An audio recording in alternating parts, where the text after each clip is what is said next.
If you follow me on Twitter, you know that I'm currently reading Oprah Winfrey's book, What I Know for Sure.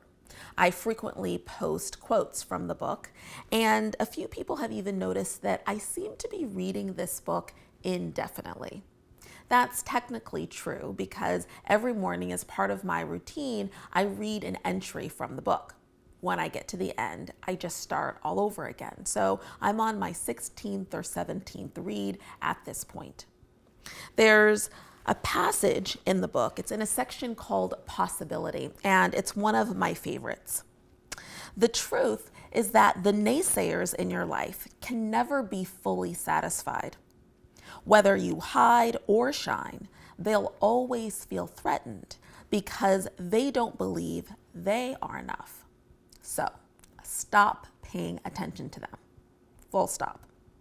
Every time I read this entry, I have the same epiphany. Ignore the haters. I frequently speak at conferences and events, and one of the most popular questions that I get is, how do I deal with someone, especially a woman, who is undermining me? I always start by explaining that there are so many women in my life and in my career who support me.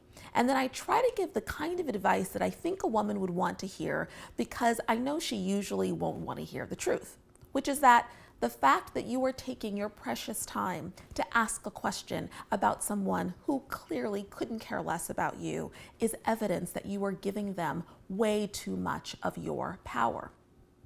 I got some insight into this from my mom when I was in middle school.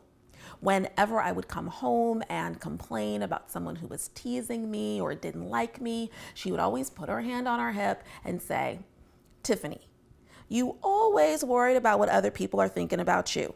Don't you know everybody's running around worried about what everybody's thinking about them?" Which means no one has time to be thinking about you because they're busy worried about what other people are thinking about them. Now, have I ever had a time in my career where a woman has stabbed me in the back? Sure. But most of the time, you'll hear me focused on the women who have mentored me and sponsored me, who have given me opportunities, who have given me sage advice, and who I'm the cumulative investment of. So remember, ignore the haters. Thank you so much for watching, and I'll see you next time.